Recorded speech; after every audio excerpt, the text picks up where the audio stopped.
누가복음 24장의 말씀은 부활의 첫 열매가 되시는 예수님께서 죽음 이후에 죽으셨다가 다시 부활하시는 놀라운 사건의 기록, 인간의 역사 속에서 다시 찾아볼 수 없는 유일무이한 기록으로서 오늘 누가복음 24장의 말씀은, 누가를 통해서 기록된 이 말씀은 우리에게 너무나도 귀한 말씀이고, 우리가 참으로 깊이 인식하고 또 깨닫고 사모하고 소망해야 될 말씀입니다. 예수님께서 죽으셨을 때에 고맙게도 아리마대의 요셉이라는 사람이 그 피범벅이 된 예수님의 시체를 내려다가 한 번도 쓰지 않은 깨끗한 무덤에다가, 돌무덤에다가 예수님을 장사했습니다. 예수님께서 죽으시고 나서 3일이 되었을 때에 고맙게도 여인들이, 모든 사람들은 다 예수를 잊어버렸지만 그 여인들이 예수님에게 그 마지막 인간의 도리를 다하기 위해서 향품을 찾아서 이른 아침 동이 트자마자 여인들이 참으로 찾아왔습니다. 예수님을 잊지 않고 많은 예수의 제자들이 배신하고 돌아갔지만 이 여인들이 예수님의 무덤을 찾아갑니다. 그런데 예수님의 무덤에 찾아가서 오늘 본문의 말씀 3절에 보니까 그 무덤은 열려있고 비어있고 예수의 시체가 보이지 아니하더라라고 말씀하고 있습니다. 그들은 예수님의 시체를 보기 위해서 갔습니다. 근데 예수의 시체가 없으니까 깜짝 놀랐어요.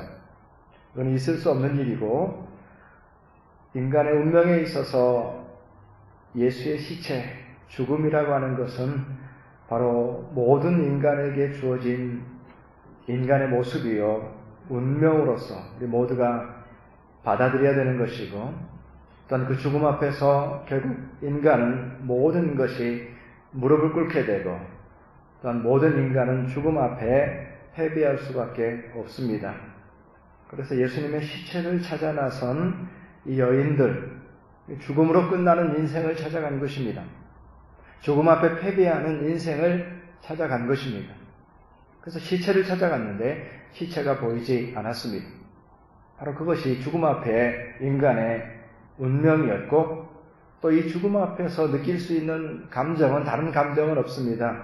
오직 슬픔이라는 감정만 거기에 남아있을 수밖에 없습니다. 이것이 인간에게 닥친 이 죽음이라고 하는 그러한 운명입니다. 우리 모든 죽음을 피할 수가 없고, 또한 그 죽음을 감당할 수가 없습니다. 우리 육체의 죽음을 우리는 감당할 수가 없습니다. 어느 누가 자기 죽음에 대해서 쉽게 얘기할 수 있겠습니까? 어느 누가 자기 죽음에 대해서 자랑스럽게 자신있게 말할 수가 있겠습니까? 우리 모두는 육체의 생명을 가지고 있는 동안에는 어느 누구도 자기 자신의 그 죽음 앞에서 감당하기 어려운 그런 우리 모두의 존재다라고 하는 것을 고백하지 않을 수가 없습니다. 우리가 지난 주간에 릴레이 금식 기도를 통해서 우리가 금식하는 시간을 가졌는데 많은 분들이 참여해 주셔서 참 은혜롭게 진행이 됐습니다. 그런데 금식을 해보면 한 끼 식사를 금식하는 것도 참 쉽지가 않구나라고 하는 것을 깨닫게 됩니다. 한 끼 식사, 죽음에 비하면 아무것도 아니지만, 그러나 한 끼 식사를 거르는 것도, 금식하는 것도 우리 육체에게는 참으로 어려운 일입니다. 이것이 우리의 연약함이고, 그렇기 때문에 어느 누구도 죽음 앞에서 큰 소리 칠 수 없습니다. 예수의 십자가의 그 고난에 대해서 쉽게 얘기하지만 그 고난 결코 쉽지 않습니다. 십자가의 고난, 피 흘림, 수치, 어느 것 하나 쉽지 않습니다. 그 죽음 앞에서 어떤 인간이 자신 있게 나설 수가 있으며, 어떤 인간이 그 죽음을 극복했다라고 말할 수가 있습니까? 그렇기 때문에 우리가 보게 되면은 신앙이 아무리 좋고 아주 귀한 믿음을 가지고 있다고 할지라도 육체의 육체를 가지고 있는 그 동안에는 그야말로 어떻게 하든지 살고 싶어 하는 마음, 신앙을 갖다가 제대로 반영을 하게 되면 이 땅에서의 삶이 뭐가 있느냐, 내 소망은 천국에 있다라고 말하면서 죽음에 대해서 하찮게 여길 수 있을 것 같은데, 사실은 그렇지가 않습니다. 우리가 연약하기 때문에, 우리가 육체의 생명을 가지고 있기 때문에 참으로 그 죽음 앞에서 우리는 연약해질 수밖에 없는 그런 모습입니다. 그래서 아무리 믿음이 좋아도 참으로 우리는 우리의 생명에, 육신의 생명이 더 연장되기를 원하고 어떻게 하든지 더 살고 싶고, 이것이 우리 모두의 모습입니다. 너나 할 것 없는 우리들의 모습입니다. 그렇기 때문에 이 죽음이라고 하는 것이 우리에게 얼마나 강력한 것인지, 죽음이라고 하는 것이 얼마나 큰 힘을 우리에게 발휘하는지, 우리를 지배하는지 알 수가 있게 됩니다. 우리는 연약한 육체를 가지고 있는 그러한 인간이기 때문입니다. 제가 전도사로 있을 때에 제가 사역했던 그 교회에서 매년 이맘때가 되면은 우리 할머니들을 모시고서 이제 여행을 우리 할머니들 모시고 여행을 가는 그런 프로그램이 있었어요. 나이 많이 드신 분들을 모시고서 이제 아주 좋은 곳 가서 잘 구경하고 또 맛있는 음식 이렇게 해드리고 하면 너무나도 좋아하시고 저희들 섬기는 교육자들이나 또 우리 할머니들이 다 좋아하셔요. 근데 그때 담임 목사님께서 그 할머니들을 모시고 하는 특별한 그런 시간이 있었어요. 그건 뭐냐면은 그 할머니들한테 그 죽음을 연습을 시키시는 거예요. 그래서 이제 밤이 되면은 이제 뭐 한참 동요도 부르고 가요도 부르고 한참 놀다가 이제 조금 힘이 빠졌다 싶으면 이 목사님께서 자, 우리 할머니 여러분, 할아버지 여러분, 자, 우리는 곧 죽을 거기 때문에 여러분 곧 죽습니다. 누구나 다 죽습니다. 그러니까 우리 죽는 연습을 해야 됩니다. 이러면서 이제 죽는 연습을 시키시는데, 그 죽는 연습이 뭐냐면은 숨을 길게, 죽음이라는 게 뭐냐 이걸 설명하시는 거예요. 숨을 이렇게 길게 내신 다음에 그 숨을 다시 들이쉬지 못하면 죽는 겁니다. 이렇게 이제 가르치신 다음에, 자, 그러면 이제 숨을 한번 계속 내쉬겠습니다. 내쉬고서 들이마시지 마세요. 그러면 죽는 연습을 하는 겁니다. 그러면서 할머니들한테, 자, 숨을 내쉽니다 하고서 숨을 후 하고 내쉬게 한 다음에, 그 다음에 멈추고서 이제 다시 들어쉬지를 못하게 합니다. 그러고 나서 이렇게 하면 죽는 겁니다. 우리가 죽는 연습을 해야 됩니다. 이렇게 이제 말씀을 하셔요. 그러니까 다들 이제 그 시간이 참 재밌는 시간이고 웃고 이런 은혜로운 시간인데, 나중에 지나고 나니까 할머니들이 그런 얘기를 하시더라고요. 우리 여행 가가지고 다 좋은데, 재밌고 잘 먹고 하는 거 다 좋은데 그거 좀 안 했으면 좋겠다고. 그래서 아니 뭘 안 했으면 좋겠습니까? 그랬더니 그 죽는 연습 좀 안 했으면 좋겠다고 그렇게 얘기를 하시는 거예요. 그래서 우리가 알게 됐죠.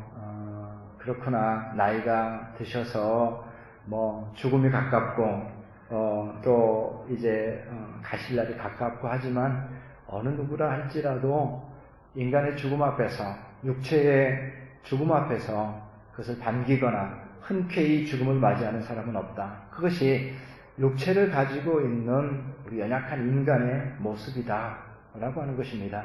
우리는 죽음을 감당하지 못합니다. 3년 전 4월 16일 오늘 세월호가 바다에 가라앉았습니다. 우리 모두는 그 죽음을 목격하였고 그 상처가 아직도 우리에게 남아있습니다. 그 상처가 아직도 아물지 않고 우리 가운데 있는 것을 보게 됩니다. 며칠 전에 어떤 신문에서 그 관련해가지고 칼럼을 썼던데, 그분이 칼럼의 제목이 뭐였냐면은 더 이상 타이타닉이라는 영화를 볼 수 없게 됐다, 이렇게 제목이 돼 있어요. 그래서 이 타이타닉 영화가 상영 금지가 됐나? 이상하다. 그리고 이제 그 칼럼의 내용을 읽어봤더니 내용은 그거예요. 세월호를 경험하고 나서 타이타닉 영화에 보면은 이제 그 배 안에 물이 들어오는 장면이 나오잖아요. 그 연인이 그 물 속에 빠져가지고 어떻게 보면은 그 아주 낭만적인 모습을 표현하고 영화에서 가장 어떤 그 중요한 장면인데, 세월호를 경험하고 있는 우리는 더 이상 그 타이타닉을 낭만적으로 볼 수 없다는 겁니다. 그 타이타닉 영화라는 걸 다시 볼 수 없다는 겁니다. 중도에 그 영화를 보지 못했다라고 하는 것을 표현하는 것을 보면서 이 죽음이라고 하는 것이 우리가 얼마나 상처를 주었고 얼마나 큰 아픔을 주었고 우리가 그것을 감당할 수 없는 것인가 라고 하는 것을 생각을 해보게 됩니다. 우리는 참으로 연약합니다. 우리 육체는 너무나도 연약합니다. 우리는 주님을 사랑하기를 원하고 주님을 따르기를 원하고 주님과 함께 고난받기를 원하고 때로는 다짐하고 그렇게 선언했지만 그러나 너무나도 안타깝게도 우리는 그 길을 갈 수가 없습니다. 우리는 연약하기 때문이고 우리는 참으로 나약합니다. 우리의 결심들은 너무나도 쉽게 무너집니다. 오늘 찬송처럼 내 주 되신 주를 더욱 사랑합니다라고 그렇게 고백하기를 원하지만 우리의 죄성은, 우리의 연약함은 예수님을 사랑하는 일에 한 발자국도 더 나가지 못하는 우리의 모습을 보게 됩니다. 더 사랑하기를 원한다라고 고백하지만 그러나 우리의 모습은 그 자리인 것을 보게 됩니다. 이것이 우리의 육체이고 우리의 연약함이고 죽음 앞에서 한없이 나약할 수밖에 없는 우리들의 모습입니다. 이 여인들은 예수님의 시체를 찾아왔습니다. 죽음을 찾아왔습니다. 또 죽음을 향해서 마지막 예의를 다하기 위해서 찾아왔지만 결국 빈 무덤밖에 남는 것을 보게 되고 그로 인하여서 그 여인들은 어쩔 줄 몰라 하고 당황합니다. 그때 천사들이 여기 계시지 않고 살아나셨다라고 선언합니다. 이 선언을 통해서 인간에게 가장 강력했던 이 죽음의 의미를 다시 생각하게 됩니다. 지금까지의 그 죽음의 가치와 그 죽음의 능력과 죽음의 권세를 뛰어넘는 선언이 이루어진 것입니다. 그것은 바로 다시 살아나셨다라고 하는 이 고백을 통해서 우리는 이제 죽음에 대해서 다시 생각할 수가 있게 됐습니다. 이토록 무서운 죽음, 이토록 강력한 죽음, 모든 것을 앗아가고 모든 것을 패배시키는 죽음에 대해서 이 죽은 자가 다시 살아나셨다. 여기 계시지 않고 무덤에 계시지 않고 살아나셨다라고 하는 이 말씀을 통해서 우리는 이 죽음의 의미를 다시 생각하게 됩니다.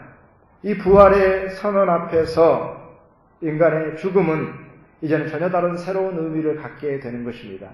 죽음이라고 하는 것이 모든 것의 끝이요, 저주요, 절망이었던 그 죽음이 이제는 다시 살아나는 것을 통해서 새로운 의미와 가치를 갖게 됩니다. 이 죽음이라고 하는 것이 그리스도인에게는 새로운 출발이 되어지고 새로운 통로가 되어지고 새로운 길이 되어집니다. 그렇기 때문에 성경은 우리에게 죽으라고까지 말하고 있습니다. 감히 죽으라고 말합니다. 어느 누가 우리에게 죽으라고 말할 수 있겠습니까? 죽음이 괜찮다라고 말할 수 있겠습니까? 그러나 부활의 선언을 통해서 부활의 사건을 통해서 우리 인간의 죽음의 의미가 완전히 달라졌습니다. 그래서 성경은 감히 죽으라 우리에게 말하고 있는 것입니다. 그 죽음을 통해서 우리에게 맺혀지는 새로운 열매, 죽음을 통해서 우리 가운데 맺게 된 더 풍성한 열매가 이 죽음을 통해서 이루어지기 때문에 부활이라고 하는 것은 바로 이 죽음을 뛰어넘는 것이고 죽음을 극복하는 것이고 죽음 이후의 선언을 우리에게 말씀하고 있기 때문에 부활의 비전과 부활의 믿음을 가지고 있는 우리는 바로 이 죽음이라고 하는 이 엄청난 사실 앞에서 그 죽음을 뛰어넘는 이 죽음의 새로운 의미를 발견할 수가 있게 되는 것입니다. 그래서 이 죽음의 새로운 의미, 모든 그리스도인들에게 있어서는 바로 이 죽음이라고 하는 것은 새로운 의미요, 새로운 출발이요. 고린도전서 15장에 말씀하고 있는 것처럼 썩을 것으로 심었다가 썩지 아니할 것으로 다시 살아나고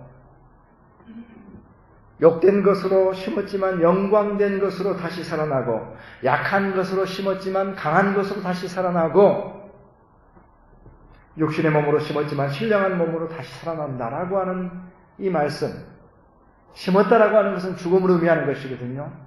죽음으로 끝난 줄 알았는데 그 죽음이 끝이 아니라 바로 그 심은 것을 통해서 다시 살아나는 더 놀라운 열매로 썩을 것이 심어졌는데 이제는 썩지 아니할 것으로 다시 나게 되는, 욕된 것이 심어졌는데 영광스러운 것으로 다시 나는 그 놀라운 부활의 열매, 그것은 새로운 것이고 영광스러운 것이고 놀라운 것입니다. 그렇기 때문에 우리로 하여금 죽으라고 말씀하시는 바로 그리스도인의 죽음의 새로운 의미를, 육체적 죽음으로 설명되어지지 아니하는 그리스도인의 죽음의 새로운 의미, 그 죽음을 통해서 그 죽음이 극복되어지는 놀라운 약속을 부활을 통해서 우리에게 주고 있습니다.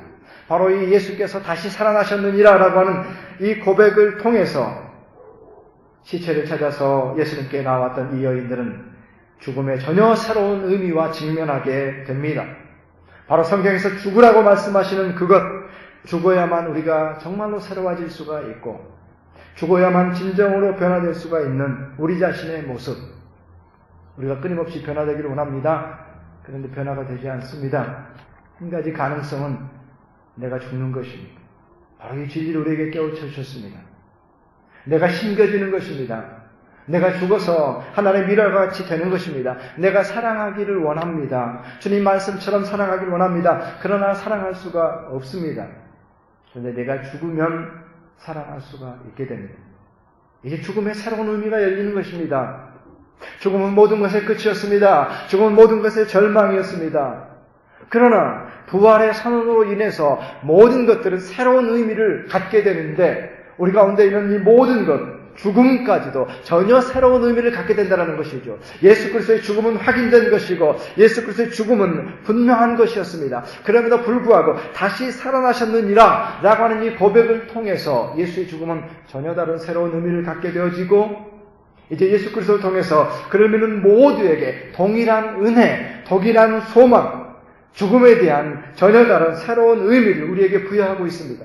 믿음으로 예수 그리스도의 부활에 동참한 우리는 죽음이라고 하는 것이 결국 가장 강력한 것이요 우리를 죽이는 것이지만 전혀 다른 새로운 의미를 죽음을 통해서 다시 살게 되어지고 죽음을 통해서 열매를 맺게 되어지고 나의 죽음을 통해서 진정한 변화가 일어나는 새로운 소망을 갖게 되는 것입니다. 죽음은 전혀 다른 의미를 갖게 됩니다. 예수의 부활을 통해서 죽음은 전혀 다른 해석을 갖게 되는 것입니다. 제가 고난주간을 지나면서 꼭 한 번씩 읽게 되는 그러한 시가 있습니다. 제가 소개드린 바가 있습니다만은 시가 조금 길긴 합니다만은 이런 시입니다. S.M. 라크리지라고 하는 사람이 쓴 시인데 It's Friday but Sunday is coming 이런 뜻입니다. 금요일입니다. 그러나 주일이 오고 있습니다. 라고 하는 뜻입니다. 금요일입니다. 제자들은 먹지 않는 양처럼 우왕좌왕합니다. 마리아는 울고 있고 베드로는 예수를 부인하고 마는데 그들은 알지 못합니다. 주일이 오고 있다는 사실을. 금요일입니다. 병정들은 내 구주의 손을 십자가에 못 박았고 내 구주의 발도 십자가에 못 박습니다. 그리고 십자가를 골고다 언덕 위에 세웁니다. 흉악한 죄인들과 함께. 금요일입니다. 온 땅이 흔들리고 하늘은 흑암으로 덮이며 나의 왕이 자신의 영혼을 하나님께 맡깁니다. 금요일입니다. 소망은 온전히 없어졌고 죽음이 이겼고 죄가 승리함으로 사단이 웃음을 짓습니다.